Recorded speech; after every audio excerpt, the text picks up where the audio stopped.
Welcome into Bears Weekly, a Chicago Bears network production. Download the Chicago Bears official app, brought to you by Verizon, to follow the team on the go. Bears Weekly is brought to you by Advocate Healthcare, Bet Rivers, CDW, Connie's Pizza, and Miller Lite. Now it's time for Bears Weekly with the voice of the Bears, Jeff Joniak, on the new Bears Radio Network. 10 new Bears drafted last week, providing more building blocks for the future. We hear from the men who built that class and from the 10th pick in round one, offensive tackle Darnell Wright here in moments. Good to have you alongside this evening.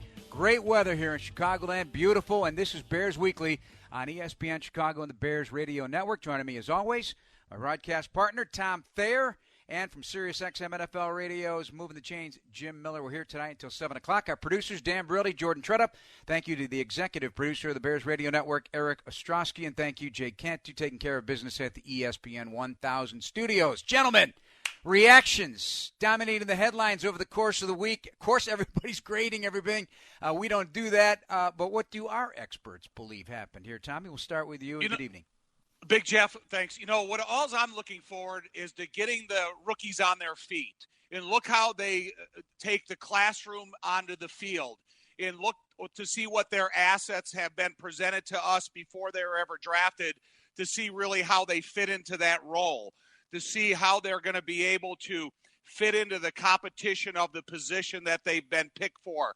So there's a lot of things that you have to look at individually about the player, but it's all about their athleticism, how they react according to the position they play. And Jim? Yeah, I like the draft. Obviously, when you get Darnell Wright, many thought he was definitely one of the top right tackles in this draft. I mean, this guy was down at the Senior Bowl, and he just was ascending the whole time. When you come away from the Senior Bowl, he started to work his way into the first round, and I think they got themselves a nice right tackle, and we'll see how these defenders. I think Tyreek Stevenson, the cornerback from Miami, a lot of length there. He's a bigger defensive back, like a James Bradbury type of player for the Philadelphia Eagles. And, the defensive tackles, both Gervin Dexter and Zach Pickens, a little bit different when you look at the size. But Pickens, to me, is really quick off the ball. So we'll see if he can have an impact defensively. And Rashawn Johnson, the running back who they took from Texas, unfortunately, he had the broken hand at the Senior Bowl and had to leave. But,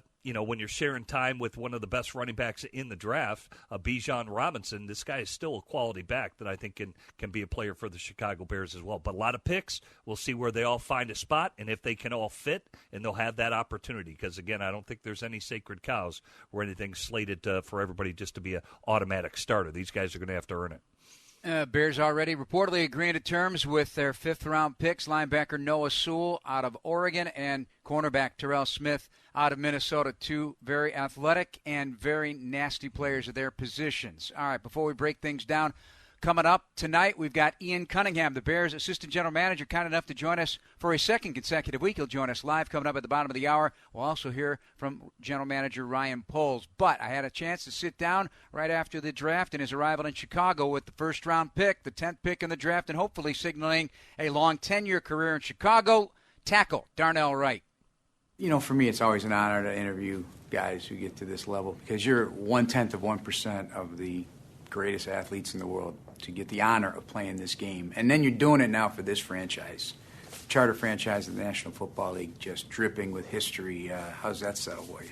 I mean, it's crazy. I mean, like, you talk about a team or a franchise that's one of the original teams of football, probably popularized football for all of America, really. So it's crazy that I'm here, and they thought I could blend in and do something good for this program as much as I think that I can. So I'm happy to be here. What is it that you think you can? I only think I've only scratched the surface of what I could become, really.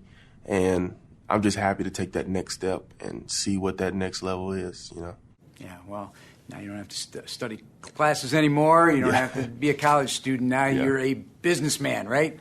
Ready to play a sport that you grew up loving. That's also a big hurdle for some folks, to getting over to that. Are you excited now just to be football focused? More. You're not training for track anymore, right? No. Yeah, I'm not running around in spandex, Yeah, I don't think it'll be a big hurdle for me. There's that foundation you got to build like anything. But, I'm happy to just focus straight ball. I mean, it's something that I've loved to do since I don't know how long, but just to do it as a job. I mean, I feel like I'm pulling the biggest trick ever. I'm out here making, money just to do something I love to do. So. Well, it'll get serious, man. It's going to get serious and a lot of fun. I heard one of the best quotes I read about you was one of the scouts that I follow said, he's a grizzly bear, plays the game like a grizzly bear that's just coming out of hibernation. You ever hear that one? I never heard that exact quote, but, Is that how you play? We'll see. We'll see. I think you play with an edge, my friend, and a little hungry. Like that bear. Now, you've gone from grizzly bear to Chicago bear. So yeah. That's how they used to play on this team franchise. The history is all about that kind of nastiness. And you can see it in your snaps for sure. Is this something that you were born to do? It's definitely in me. So, just got to make sure I don't flip that switch too much. Flip it game day, so. Yeah. But. I've heard you say that more than once. So, do you need to flip a switch to get into that mode on game day, or are you always on the edge a little bit? You might hear the saying, people might say, there's nobody that can just flip the switch. I don't think that's real. If I was sitting here staring at you in the face, you think this guy has probably something wrong with him. You know what I mean? But when it's time to go, like you feel that you get, I don't know what to talk about it for real. Might flip the switch right now. Yeah. So, but, I'd love to see it. What do you love about this game? And do you love this game at a level that is beyond passion for the sport? Yeah, I don't have a plan. There's no plan B. You know what I mean? It's not like I'm like, oh yeah, if I do make it, I'll do this. That's all I got. So this is what you see here is what I got to give. So when did it crystallize for you that you were going to be NFL possible? It doesn't necessarily just crystallize at once. I guess if you say it would have, when it did crystallize, would be like somewhere around my junior year in college.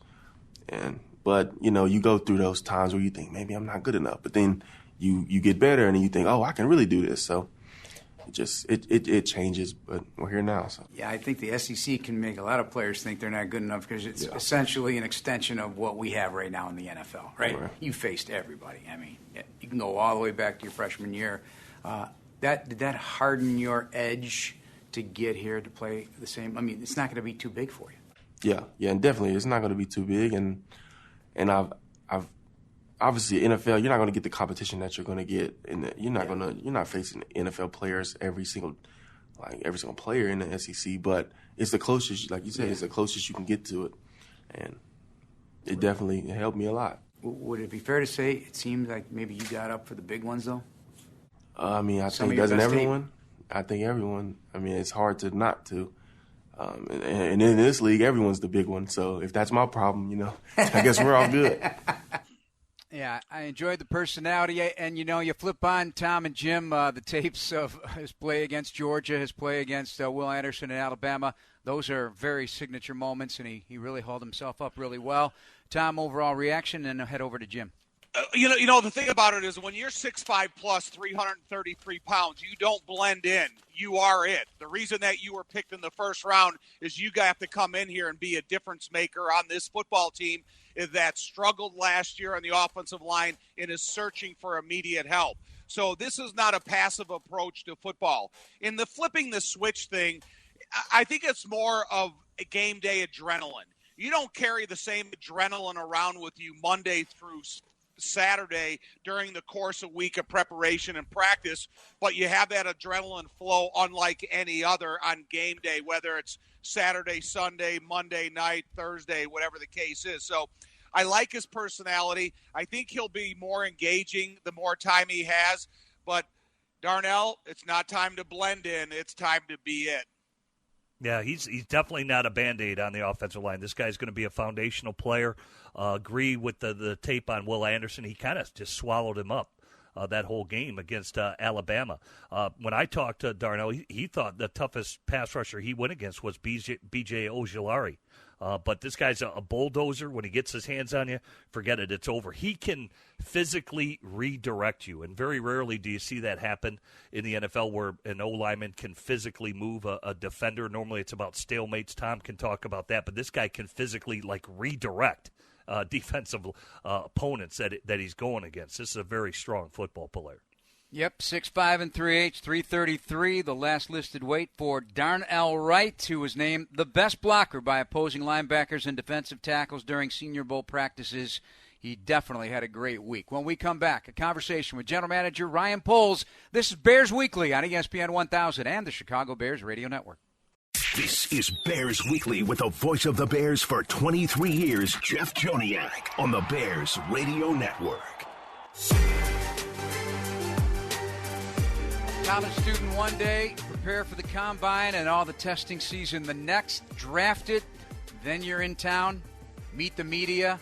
This week, you're at minicamp, and a couple of guys already signed in this Bears draft class, reportedly Noah Sewell and Terrell Smith out of Oregon and Minnesota, respectively. Before we rejoin Jim and Tom, sat down with General Manager Ryan Poles to look back at what occurred last week in the draft. All right, can you exhale now? Yeah, just a little bit. Just a little bit. Hey, you recapped the 4 months, January, February, March, April, and did you check all your boxes? Yeah, I think we did. I really do. Once the draft ended, you kind of sat back in your chair, and I had our guys pull up our depth chart, and I couldn't be happier about the work that we put in and the progress that we've made. The roster's heading in the right direction. Again, the goal is to compete for championships, and you got to have the players to do that. Our job is to build a football team. It's to build a locker room. It's to build a culture that can withstand a lot of different things. And so there's different pieces. It's the talent, and we do a fantastic job in this room identifying talent. But then it's the person, the makeup. What do they bring into our locker room? What do they bring to our team? I've talked about it before. We're going to go through some hard times. You always do, no matter if you have a Super Bowl roster or a roster that you're just trying to get up off the floor. And that resilience piece, that group that can stay together, that's so important to us. So we always keep that in mind. We want to bring a really good group in here that can play well together. So that's the emphasis. And a lot of times you may find some really good talent that at the time it just doesn't make sense for your roster at that time. Culture's big. Obviously, it was established. You've established it. Same mind thought on it process with Matt Eberflus. Was there anything about it that it needed a boost in terms of the locker room, in terms of culture? I just say just continue to bring in some good young players that have energy, that have charisma, that they're hungry. And that's what we did. All of these guys have a chip on their shoulder, and they want to prove that they can play in this league and then help this organization win championships. Are you only looking for guys with chips on their shoulder? Yes, I mean, a lot of these guys, man, they were 5-star prospects, had great careers in some of the big conferences like the SEC, obviously, in the Big Ten, the two most drafted conferences. But even those guys have chips on their shoulders. They do, because they're driven to prove that they can do it at the next level. They might be 5-star recruits. They have a good college career. Now that next step is to be great at the highest level, at the pinnacle of this game. And you can tell through our research, through folks at the schools that are with these players, to sitting down and interviewing them, one-on-one, that they have something to prove, and that's what you look for. Luke gets you at the Senior Bowl. A lot of your coaches, 4 of the top 5 drafted from the Senior Bowl. By accident, or was that really an important evaluation process in terms of finding out what makes guys tick? Yeah, important part of the evaluation process. We had a unique view just with Luke being the head coach. We had an opportunity to even go into, myself and Coach Eberflus, we had the opportunity to go into the meeting rooms as well. So I remember sitting behind Darnell, in those offensive line rooms, and first of all, seeing how wide his shoulders are, big head, big neck. But also how he approached the game, how he interacted with his teammates, and then seeing him go out on the field and execute at a high level.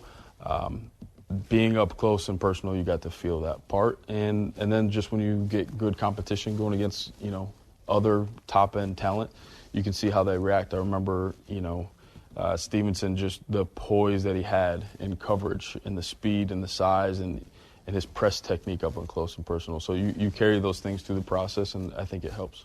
All right, let's talk about Darnell. What was your opinion of him before testing season, and what was your opinion clearly after?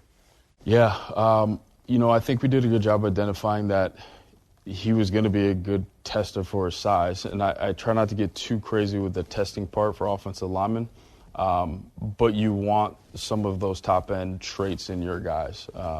So by his tape, I could see for how big of a man he was to move with light feet, On contact, you see shock on defenders.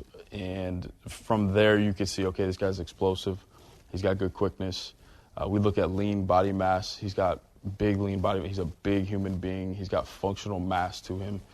So you can see that on tape. So just the testing part was a confirmation that he had all of those things, and you like to check both boxes. All right, so many coaches that I've spoken to, and many in this scheme defensively, say, hey, if I had to start a defense, I'm starting on the defensive line, but I'm starting at the interior defensive line. Yeah. And do you agree with that? Do you subscribe to that? I do. I talked about this the other day. You know, those guys can be multipliers. Yeah. They can help everybody else around them, the linebackers flying around free, blitzing free. They dent the pocket to create a shorter edge for defensive ends and blitzers on the outside. And then they just, when you have a stout defense, especially in this division late in the season, to me, I think that's a key component to being a championship caliber team. So we invested in that space, and we made some good strides. Yeah, give me a little nugget on Gervon Dexter out of Florida and Zach Pickens of South Carolina. Yeah, what stands out with Gervon is just it's the athlete and the traits that he has to develop to be a top-end interior player. Really light on his feet, former basketball player, who also has that density to him on contact, can shed blockers off of his body, and find the ball with good quickness and feet. So all of those pieces came together, and I think even with his tape and what he was asked to do in that scheme down there, I think it masked some of the high-end penetrating and pass rush that he actually has in his body. I think we'll be able to bring that out even more here. Pickens? Yeah, Pickens is another one, just long-armed ability to shock and keep offensive blockers off of his body, shed to the ball. Another guy that has some high-end physical traits. And then through our sports science program, we even see more growth coming in his body in terms of lean mass, getting even bigger than what he is. So, and both of those guys play extremely hard too, which is also big for Coach Flus. You have drafted 6 defensive backs in 2 years. Yeah. And now you add a guy that is long, seems nasty. Yep. Does he like to tackle in the run game? Tyreek Stevenson. Yeah, loves to tackle, loves to play physical. Another big man with great length. The one thing that stands out when you watch his press tape, he will get in your face and disrupt timing, which is, again, a multiplier that can help everybody else. The safeties over the top, the pass rush to get home. So we're excited about what he has to offer. And what does Terrell Smith bring you? Yeah, speed and size. He's the guy that has all the traits. And, from his tape, you can see vertically going against other players that could run. He was comfortable at top-end speed, staying in phase. And I know that, the next step in his development is just continuing to work on finishing. And he showed us flashes of that, so I think he's going to get better too. John City, I've never seen a scout look me in the eye repeatedly and say, this guy is different. Roschon Johnson, the running back from Texas. Yeah, he's different. When you watch the tape, when he had his opportunities, it flashed. And it was impressive. And then when you get to meet the person, from my chair, when I listened to my scouts talk, the conviction that came out of them was incredible. I actually joked with them, like, oh, you don't like him, do you? And they actually got mad at me. Like, they love this kid. We love this kid, his makeup. When you hear your scouts talk and they say, it's going to be hard for this guy to fail because of his makeup, those are the things that you love. So, again, he's another player that I think is going to come here and help us get to where we're trying to go. He's a blur. And that Cincinnati program turning out a lot of really good offensive players. Tell us about Tyler Scott. Yeah, Tyler's explosive. The one thing that you see is he gets off the spot with a very quick, first step. And then he has the rare ability to get faster as he goes down the field. We thought that combination with Justin's deep ball would be a really good combination and a good duo where we can create explosive plays with all of our receivers at this point. So we've gotten faster at that. And then he's also a really good special teams player too. So he's going to compete. He's going to press the guys in the room. But what stands out to me is just the explosive, big play ability that he has. So it looks like all 3 phases have been improved. Yes. I believe all 10 draft picks finished on the relative athletic score. I don't know if you follow that at all, but it's this process that it's a 10-point scale. They're all over 8. Yep. So you got some better athletes, you got some nasty players, you got some violent players. So how do you think this team has improved overall? Yeah, we got, like you said, bigger, longer, faster, more athletic. I think offensively, just we've gotten more explosive, at the receiver position, but also giving our quarterback time with protection, and then probably enhance our run game as well, which is a really good combination because at the end of the day, I think teams that can stay balanced can be highly productive and score a lot of points, which is important. And then defensively, again, bigger, longer, faster, defensive backs that can fly, and interior players that are going to allow to be disruptive in both the run and the pass game. So I think we took the next step. We're getting better. I've always mentioned it's on paper now, but we have to put it to action, and all these players had to come in and compete, and we'll see what we got. We used this analogy last year. You're building the house, so, okay, you put the studs up. The roof's on now, I think. The walls are up, and now you can start decorating? Yeah, we're getting closer to the decorating part, and that's kind of the, what we're going with this year is just elevate. Everyone's got to elevate off the foundation that we built and elevate their game and the little details and get a little bit better, and that's what we're after. Bears General Manager Ryan Poles back here on Bears Weekly. Jeff Joniak, Tom Thayer, Jim Miller. Fellas, I think we get a clear idea now after 2 drafts exactly what kind of player Ryan Poles digs for the Chicago Bears. Yeah, one thing, Jeff, is last year when I was sitting here talking, I was talking about one of the most uncompetitive positions on this football team is the defensive backfield.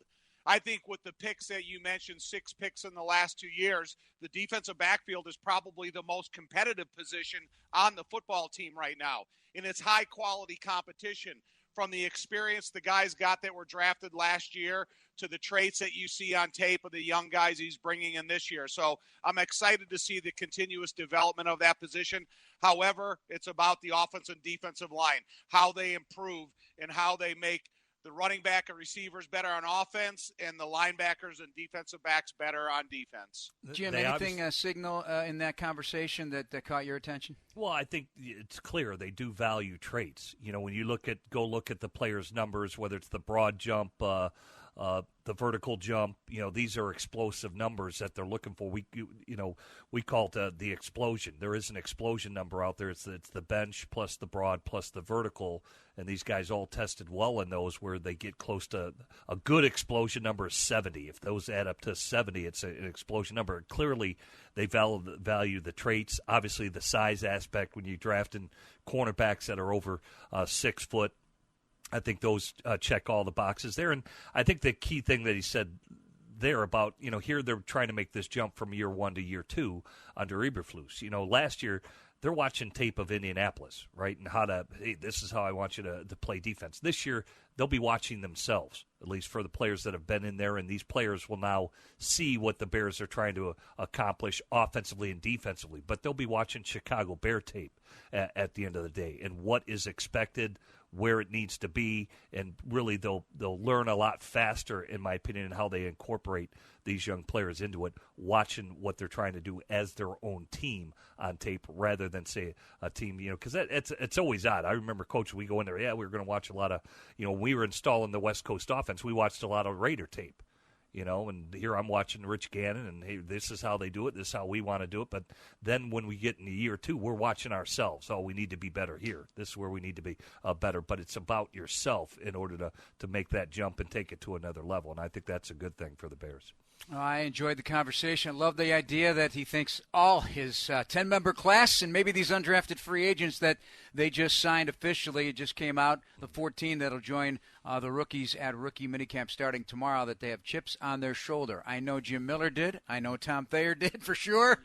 Hey, even I got one. I'm unfortunately not an NFL player, but I'd put it to good use. When we come back, we'll be joined by the assistant general manager, Ian Cunningham, will join us live here on ESPN Chicago, here on Bears Weekly on the Bears Radio Network. This is Bears Weekly with the voice of the Bears for 23 years, Jeff Joniak, on the Bears Radio Network. Welcome back to Bears Weekly. As the Bears officially have signed 14 undrafted free agents, including Tyson Bagent, the quarterback out of Shepherd. They'll be up at Hallis Hall this weekend. Bears minicamp getting rolling. Reporting today, meetings tonight, back on the practice field on Friday and Saturday. Jeff Joniak along with Tom Thayer and Jim Miller from SiriusXM NFL Radio's Move the Chains. And kind enough to join us once again this week, becoming a regular with back-to-back weeks for Assistant General Manager Ian Cunningham. Ian, how you doing tonight? How you feeling? I'm feeling great, guys. I'm feeling great. You know, I thought you guys would bring me into "It's the Most Wonderful Time of the Year" because it's got a Christmas feel here at Hallis. We're ready to unwrap our presents tomorrow. Oh yeah, isn't that something? What's that feeling like? Since you opened that door, let's go walk through it. Yeah, it's exciting. I mean, we get to see these guys. We just finished our first team meeting with the rookies. It was a great team meeting. Good to see those guys walk around, get their picture taken, put them through the physicals, all those sorts of things. Got a chance to talk to a few of them here earlier. Yeah, we're just excited to have them in the building. Hey, Ian, how you doing? This is Tom Thayer. When you so it's nice to hear Ryan Poles saying we look for players that have a chip on their shoulder. And then I like to hear earlier in the interview that Darnell Wright said that he had no other options. And that describes exactly what I was about coming out of college. I was disappointed I was drafted in the 4th round, and I didn't leave college with any other options than wanting to make the NFL. When you're interviewing these players or you're reading them, can you read that part of that chip on their shoulder or the dedication and the no other option type of attitude? Yeah, I think you can. I think you got to take into account their background as well. And our scouts do a really good job of getting that background for us. And then when you couple that with just the demeanor and their outlook on life or their outlook on football, and, you know, when he says he has no other options, those sorts of things, and then you couple that with his work ethic and his toughness and how he plays on the field, those sorts of things, you have a better feel for the person and what you're getting. So I do think that plays a part and plays into account. You know what I'm kind of interested in? You guys had a late pick in the draft, maybe 258 or something. How do you process going from draft to free agency? And can you describe a little bit of that process of the guys that you are targeting? Yeah, that process really starts 2 to 3 weeks ahead of time. Our scouts do a really good job of evaluating the back end of the draft and those backboard players that we call them. And we make sure to get with our coaches, and they do a good job of kind of setting that board with the coaches so they have a feel for the players at their cross-check positions. The coaches have a feel for the players and the particular players in which we're targeting through the draft. And then in real time, we're adjusting that board digitally while the draft is going on. So as players get taken, some of those guys that we were targeting as free agents, those guys are getting drafted in the 7th round. So we're adjusting that board as the draft goes on.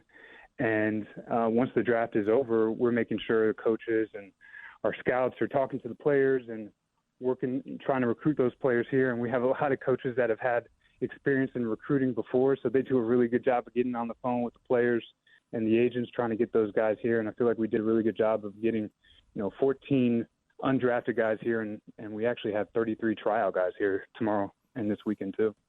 Hey, Ian, Jim Miller, congratulations on the draft. And, man, everybody's wheeling and dealing these days. You guys make the trade before the draft from 1 to 9. Then you make three trades during the draft, obviously to trade down one spot with Philadelphia, and then to trade up 5 spots to get Tyreek Stevenson, and then to trade down 12 spots to get Roschon Johnson. Just to read the tea leaves. Obviously, the Philadelphia move, that's everybody kind of knew what was going on there. But to have the conviction or reading the tea leaves that, hey, we need to trade up to get Tyreek Stevenson, and then to trade down 12 spots to get Roschon Johnson. And it sounds like, just listening to Ryan Poles' interview, everybody in the building loved this kid. How do you know when you trade down 12 spots reading the tea leaves that another organization didn't love the kid as much as you guys did? What a talented running back from Texas. Right. Our guys, our pro staff, they do a really good job of setting our team needs. So we go into it kind of looking at those teams that are behind us and try to almost try to predict if they're going to take a running back or take a position that we're targeting at that spot. Obviously, there's no exact science. We try to read the tea leaves, like you said, but trying to just make sure that we do our best job of projecting, hey, this guy's going to be there. And in that case, we were able to trade back those 12 spots. Roschon was there. We were fired up, high-fiving. Everybody was excited. But within that trade back, we were able to recoup that 5th round pick that we lost in that trade up. that we did for Tyreek. So that was, I feel like it was a win-win, and we were just fortunate to be able to get Roschon when we did. Yeah, and that's for the players because it sounds like you already got them in there. Are they going to fly back, and then when they come back again, they'll be there for the long haul? Like, how does the schedule work for these young men as you get them introduced to your schemes offensively and defensively? Yep, they'll be here this weekend. We'll have 2 days. We'll practice on Friday. We'll practice on Saturday. They'll fly out. They'll be gone for a week, and then they'll come back the following week, and then they can get with the rest of the team, and that's going to be really fun and exciting when they all get together. Good. Assistant GM Ian Cunningham here joining us on Bears Weekly. Jeff Joniak, Tom Thayer, and Jim Miller from SiriusXM NFL Radio, moving the chains. So Larry Mayer did a nice job in an interview with Ryan about Grizzlies and the Bears logo that goes on some of these potential draft picks, and it signifies a lot. The name alone tells you that you want some fierce players there. And that all of these guys had that tag. You're not going to only draft those guys, but why is that so important? Does it have to do a lot with, the passion for the game and find out if they love the game? Yeah, that's really what it is about. Ryan touched on it with the Grizzlies. We look for those guys who we designate as Grizzlies, people that have passion for the game. They have a high pain tolerance. They're coachable. They're dependable. They have they're resilient. And they have a really good work ethic. So those are the things in which we really look for in Chicago Bears, and Ryan gave it the name of the Grizzly tag. And so our scouts go out there and we try to find as many Grizzlies as we can. I love it. No prospects unblemished, no matter how high you pick them, no matter how you love them. And you can see it on tape, but within the snap, if the technique isn't perfect, but they adjust and still get the job done, and then you bring your coaches in to the mix throughout the course of this process. How important is their input on I can fix that or I can't fix that? It's very important. They really get into the process during the All-Star season and the combine. We prep them in terms of setting the table and putting these players in buckets, and they do a really good job. And they're excited. Like I mentioned earlier, a lot of them do have a college background, so the evaluation piece, they're excited about getting into them, digging into those guys, evaluating, stacking them. And a large part of it is really just the scheme. Do these players fit what they want to do? And I feel like that's the major part that goes into it is, hey, for SEMO, does Darnell fit the scheme, what him and Luke want to implement? So, and in that case, he does, because he's tough, he's physical, he's all the things in which we look for in an offensive lineman, and he's actually more athletic than I think a lot of people give him credit for. Hey, Ian, when a guy like Jalen Carter signs his contract and the way money is distributed amongst the rookie draft choices, when you have the pick right above Darnell Wright, does that speed up the signing process for you guys, or is it still an open market? No, everything is slotted, Tom, nowadays, and so that makes it a little bit easier for us. I won't speak on Feinstein's behalf, but we'll be working on that here, and hopefully we can get that deal done soon. Ian, since I brought up the trades, and I don't want you to name any names but you saw DeAndre Swift, he gets moved to the Philadelphia Eagles, or say Adam Troutman, tight end for New Orleans, gets shipped to New Orleans. Were there any discussions about that? Because it seemed like there were some players available that potentially, and maybe compensation wasn't there, but were any of those discussions with other teams happening? For us, no, we didn't have those types of conversations. We were solely looking at the draft and potentially trading up or trading back. Okay. Well, how about that when you look at these 14 undrafted free agents? I was good to see Tyson Bagent was one of the players. Saw him down at the Senior Bowl. And, just to explain to listeners out there, I mean, those phone calls are probably going out, in the 5th, 6th, even in the 7th round, where you're kind of recruiting these players to see if they have an interest to sign with your team. So all that's ongoing, even though you're still conducting the draft with players who you're going to select. Maybe to just talk about that for the listeners out there. Yeah, we try to wait till after the draft to get those deals done, and we try to do as best a job of recruiting these guys ahead of time. Like I said, we have our board set, our free agent board. We try to send them gifts. maybe a care package here or there, those sorts of things. Try to recruit them as much as we can just to show that we are interested. And that doesn't mean that we wouldn't necessarily draft them either, but just to let them know that they are on our radar. The communication is really ongoing by our coaches and staff ahead of time, but then as the draft goes on, we wait till after the draft to sign those guys. All right, Ian, one more, and I'll let you go. Appreciate all the time. I know you got things to do as well this evening. As you look at it now, and Ryan talked about, now it's on paper, but now you got to take it to the field. But just from your analysis, two things. One, are the Bears better today? And two, how much more competitive is training camp going to be this year, given that all those young players who got all those snaps a year ago now are going to compete against a bunch of new guys with the same kind of determination that they had a year ago? Yes, I believe that we are better. We are better on paper than we were in the past before this weekend. And I will share this. I don't think the competition is going to change. Flus and his crew, they do a really good job of that. There's the hits principles, and we're going to see those guys flying around no matter what. All right, well, it'll be good to see it. We always look forward to, as you indicated at the outset here, opening up those presents. You guys did a heck of a job, and the work's already beginning on 2024. I know it. This is how it works in the NFL. Appreciate it very much, Ian. Thanks for the time. We'll see you up at Hallis Hall. Thanks, guys. Talk to you soon. Thank you, Thanks, Ian. Ian. Bears Assistant General Manager Ian Cunningham. We'll take a break. Tom and Jim rejoin the program. We'll break down some things that have happened over the course of the last 24 hours around the league. Some interesting nuggets about the Bears as well as they get ready for minicamp. This is Bears Weekly on ESPN 1000 and the Chicago Bears Radio Network. This is Bears Weekly with the voice of the Bears for 23 years, Jeff Joniak, on the Bears Radio Network. Appreciate the input from Bears Assistant General Manager Ian Cunningham. We heard from the top pick Darnell Wright tonight. Ryan Poles as well. And now we look and see what I remember, guys, Jim Miller, Tom Thayer, Jeff Joniak with you. Jim, Tom, I remember back when Curtis Enos was drafted. I couldn't wait to get to rookie minicamp. I wanted to see what this big thumping running back from Penn State was going to look like, or when you get a new quarterback into the mix. And here we're going to be looking on both sides of the ball to see exactly what they got, but it's going to be on the line of scrimmage, Jim. Yeah. I think I think we knew. I've been calling for war daddies for quite some time, and this guy Darnell Wright is definitely a war daddy. I mean, this guy can physically push guys around. He's a dominator. Interested to see how the defensive tackle, because I think we know, stopping the run was a big problem last year. So we'll see what Zach Pickens and Dexter and all these young defensive tackles, what they could do to impact, and can they free up guys at the end of the end man on the line of scrimmage, the defensive ends, to free them up and maybe with some double teams to get some pass rush, because I don't think the Bears want to be a high blitz team. They want to do it with the front four. And so we'll see if they've increased themselves in the trenches where the games are truly won or lost.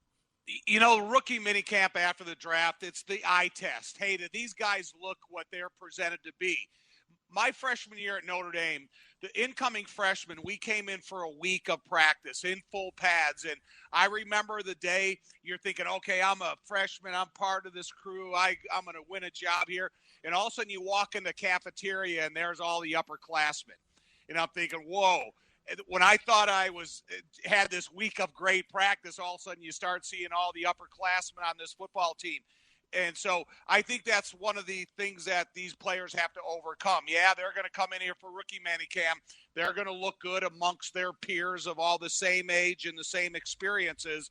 But it's going to be, can they take what they're going to do this weekend and put it into a training camp atmosphere or OTAs when all the veterans are around? Because you're going to have some of these rookies come in here with the confidence that they can earn a starting position or make their position a lot more competitive.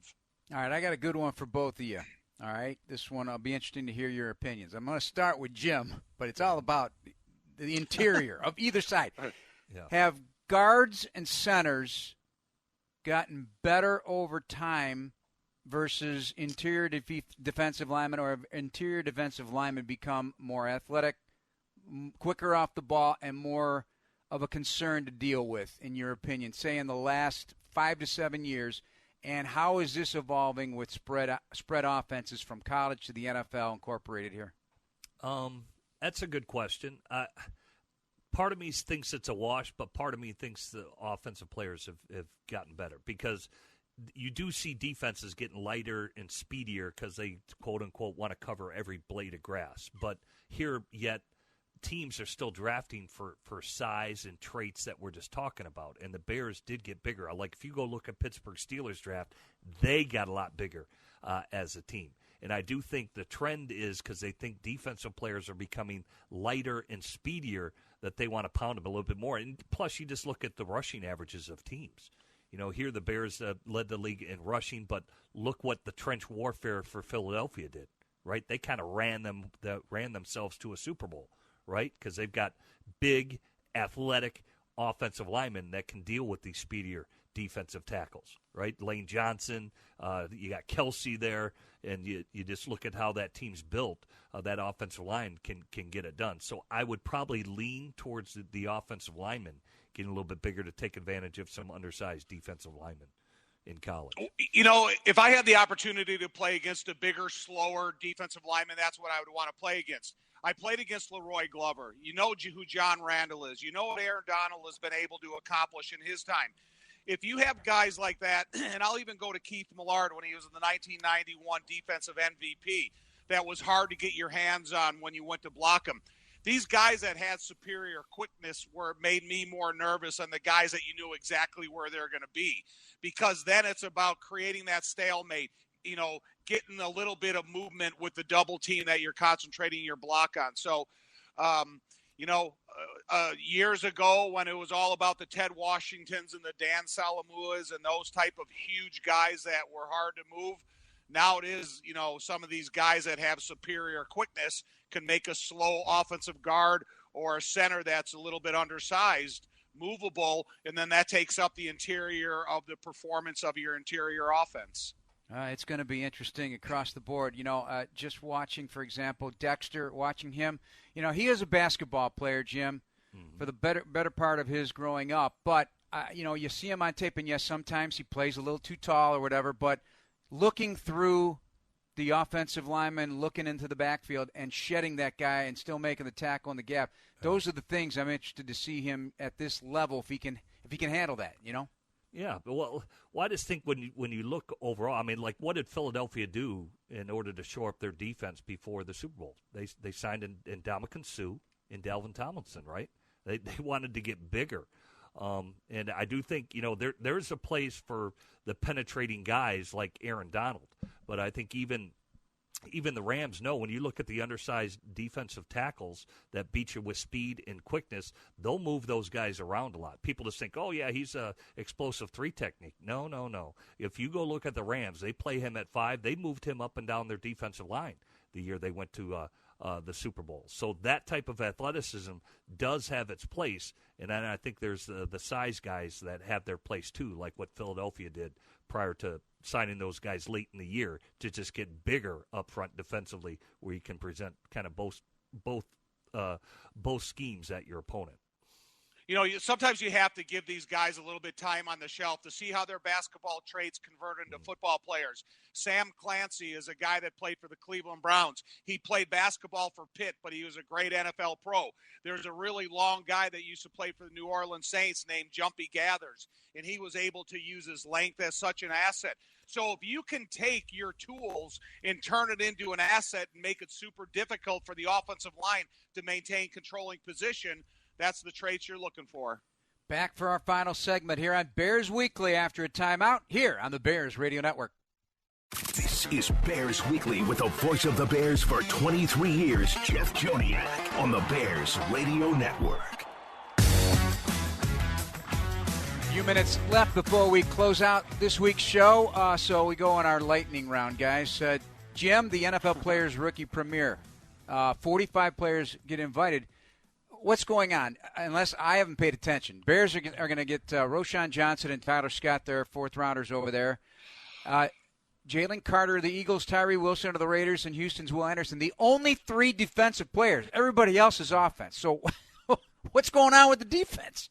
For all wide receivers, tight ends, quarterbacks, what's up? they're getting their Panini cards, right? That's where they get shot in their uniforms and get their pro cards, and it normally is about the skill position players, believe it or not, Jeff. So, but that's really what's going down. So I had to do that one year. We were out at the Rose Bowl, and so they had to shoot right down on the field, and they just go from set to set where they do all these action shots, and guys will be diving on mats to show like they're laying out for a football and things like that, or a quarterback throwing the football so they can get the pose. And you get to get the perfect, rookie card that you get to distribute to your family members and friends, and then it goes out there on the open market, Jeff. Fun time. All right, International Player Pathway Program, 8 players this year, the NFC North, and I believe the NFC West or AFC West. But Tom Chibu, otherwise known as Roy Mbatika, I think that's how you say his name, is from Nigeria, 23. He was with the Giants last year for a bit.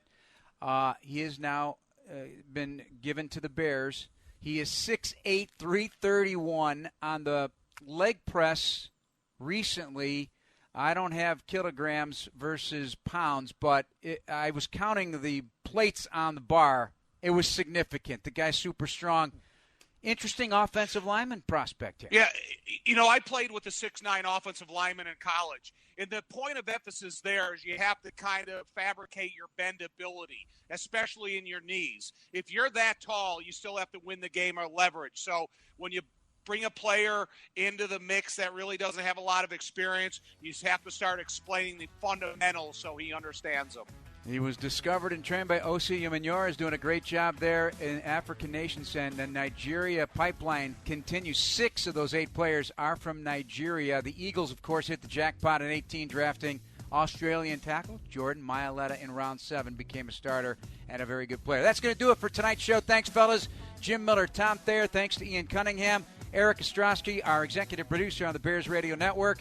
Also, our producer, Jake Cantu, in studio. I'm Jeff Joniak. Thanks for listening, everybody. Stay tuned. Tyler Rocky is next on ESPN 1000.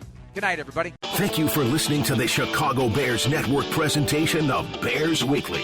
Podcasts are available on the Chicago Bears official app. Brought to you by Verizon and Apple Podcasts. Bears Weekly has been brought to you by Bet Rivers and Miller Lite.